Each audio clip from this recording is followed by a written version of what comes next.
Bonjour à tous. Donc je vais vous faire une correction commentée de l'activité que je vous ai donnée jeudi 23 avril pour mardi 28 avril concernant la ville de Bruges, donc une ville marchande au Moyen-Âge. En fait, c'est un exemple de ville dans le chapitre 4 sur le développement des villes au Moyen-Âge. Donc je vais vous demander de laisser votre manuel ouvert aux pages 62-63 pendant que je ferai les explications. Ce sera plus simple pour que vous puissiez suivre. On ne sait jamais si vous ne voyez pas très bien sur la vidéo. Alors, vous êtes donc ici, page 62-63. Vous avez votre dossier avec le titre, avec la question principale. On ne va pas y répondre. C'est une question qui sert simplement pour donner la problématique. Vous avez aussi ici une petite introduction. Peut-être certains l'ont lu. Pensez à le faire quand vous avez un dossier. Comme ça peut vous donner aussi des indications supplémentaires ou même parfois il y a des éléments de réponse qui s'y trouvent. Et puis en haut à droite, il y a une frise. Donc cette frise, elle est utile pour se repérer bien évidemment. Vous avez ensuite tous les documents de travail et vous vous souvenez, vous avez l'habitude, quand des mots apparaissent en bleu, ça veut dire qu'il faut aller chercher la définition dans le vocabulaire. Donc vous deviez en fait répondre à ces questions, page 63, donc questions 1 à 5, et aussi faire le schéma qui est ici. Vous avez vu, vous vous souvenez bien comment ça fonctionne quand on le faisait en classe. Pour chaque question, vous avez le document dans lequel se trouve la réponse. Donc je vais commencer avec la première question. Rédige une phrase qui situe Bruges. On doit donc regarder notre document 3. Vous avez bien évidemment l'intérieur du document, mais vous avez aussi une légende qui est ici et en réalité qui vous donne quand même souvent les réponses. Donc, si je dois faire une phrase pour situer Bruges, c'est-à-dire que je dois dire où est la ville de Bruges. Comme renseignement ici, finalement, j'en ai deux. J'apprends que la ville de Bruges se trouve dans le comté de Flandre. Vous voyez ici avec la souris ce que j'entoure. Donc la ville de Bruges se trouve dans le comté de Flandre. Et deuxième information que je vois, grâce au canot, ce sont les traits bleus, je le vois dans ma légende, grâce au canot, la ville est reliée à la mer du Nord. Ce qui veut dire qu'en fait, Bruges se trouve, regardez la grande carte pour faire un petit peu une mise en perspective, Bruges se trouve au nord de l'Europe. Deuxième question. Pardon, j'ai passé trop vite. Deuxième question. Donc il fallait trouver qui est le seigneur de Bruges et à qui délègue-t-il le pouvoir. Je vais donc aller voir mon document 1.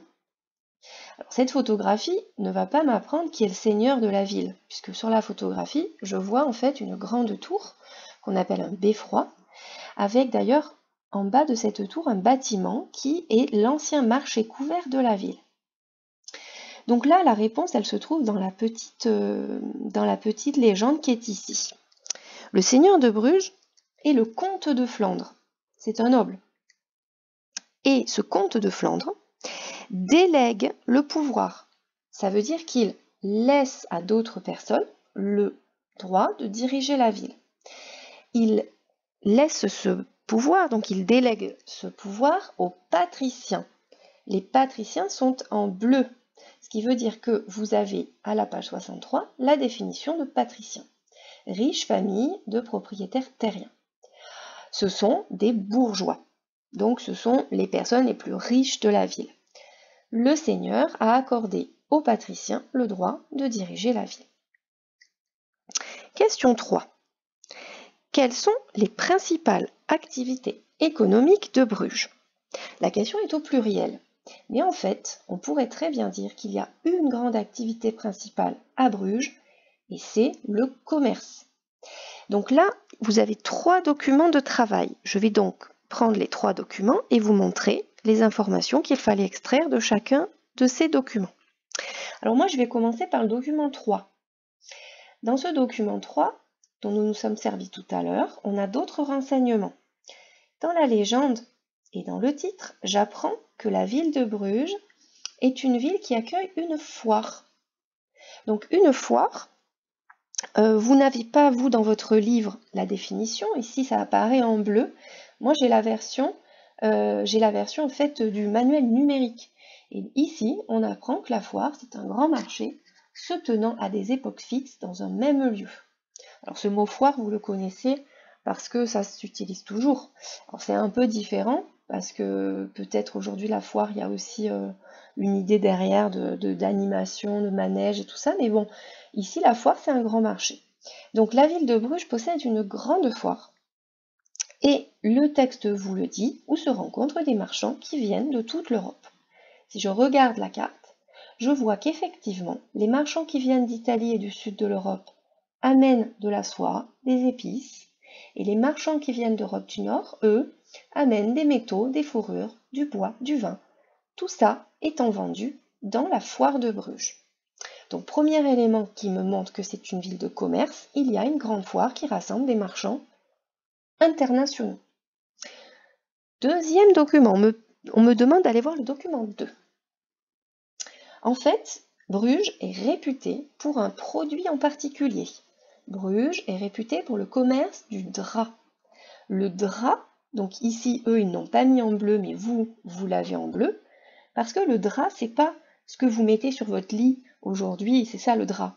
Mais en fait, le drap, à l'époque médiévale, c'est un précieux tissu de laine.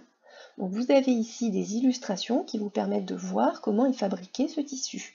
D'abord, il faut une matière première, on prend la laine des moutons, et puis on la transforme. Ici, ce sont des teinturiers qui sont en train de colorer le drap. Donc il y a plusieurs métiers qui interviennent dans la fabrication du drap, et c'est vraiment un produit qui fait la réputation de la ville. Et troisième document, toujours dans cette question 3, c'était le document 6. Une autre activité liée au commerce, c'est l'activité de la banque. On voit sur cette image des gens qui sont en train de manipuler de l'argent, donc ils sont des banquiers. Et dans la légende, j'apprends que les banquiers prêtent de l'argent aux marchands. Alors pourquoi c'est intéressant pour les banquiers? Parce que quand ils prêtent de l'argent aux marchands, en fait, bien sûr, ils attendent qu'on leur rembourse ce prêt, qu'on leur rembourse l'argent. Mais quand on le rembourse, il faut y rajouter ce qu'on appelle des intérêts, c'est-à-dire donner l'argent qu'on m'a prêté et un peu plus au banquier pour en fait son service. Je vais le payer pour son service. Donc ça permet en fait à certains brugeois, vous voyez, c'est marqué, de s'enrichir fortement grâce à cette activité de commerce.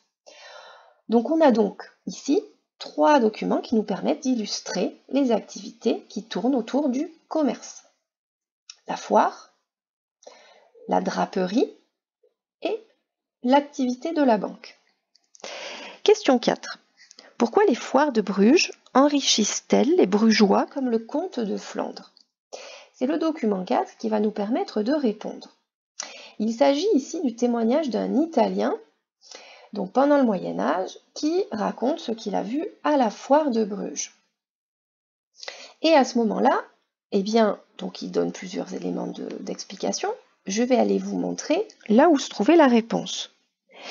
Alors, quand un marchand déballe sa marchandise, donc il veut vendre, il sort sa marchandise, eh bien, si tu débarques ta marchandise, même un petit peu, rien qu'un ballot, alors tu dois payer un ton-lieu sur toute la marchandise restée dans le navire. Donc il faut payer, en fait, ce qu'il faut comprendre, c'est qu'il faut payer une taxe. Et cette taxe, il faut la payer au seigneur, le comte de Flandre. Et même les bourgeois de la ville, qui eux ne payent pas le ton-lieu, doivent payer, regardez, un impôt pour acheter et vendre dans la ville. Donc c'est ça qui va enrichir le comte, c'est qu'il y a des taxes, des impôts sur la vente des marchandises. C'est toujours le cas d'ailleurs aujourd'hui sur la vente des marchandises. Dernière question, pourquoi les métiers se révoltent en 1280? Vous vous souvenez que les métiers, ce sont les associations professionnelles qui organisent et défendent les intérêts des membres, donc les intérêts des artisans et des commerçants. Chaque profession, par exemple le tisserand, par exemple le teinturier, eh bien, fait partie d'une organisation de sa profession, ça s'appelle un métier. Pourquoi les métiers se révoltent-ils? Alors, ici, vous avez dû lire ce document, c'est le 5. Je vais vous montrer les passages qu'il fallait relever pour répondre à la question. En fait, il reproche aux patriciens qui dirigent la ville, regardez, d'avoir pris des décisions très injustes.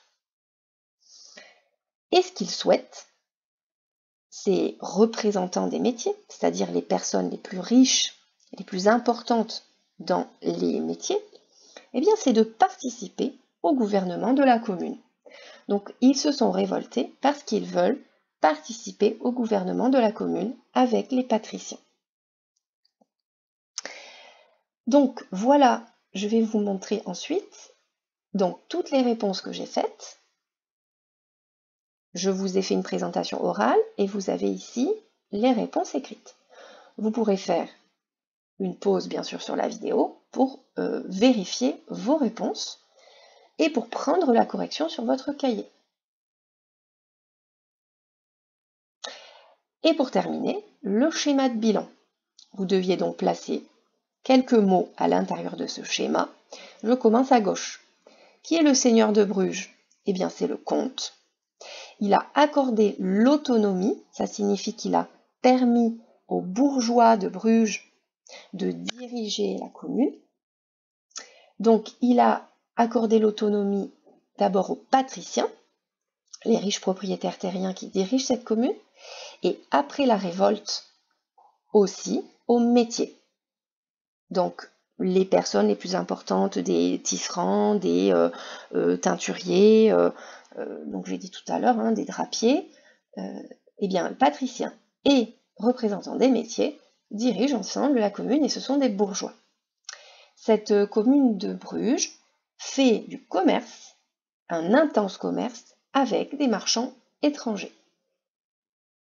J'espère que grâce à cette vidéo, vous avez pu comprendre l'organisation de la ville de Bruges au Moyen-Âge et les principaux acteurs de la vie urbaine. À bientôt!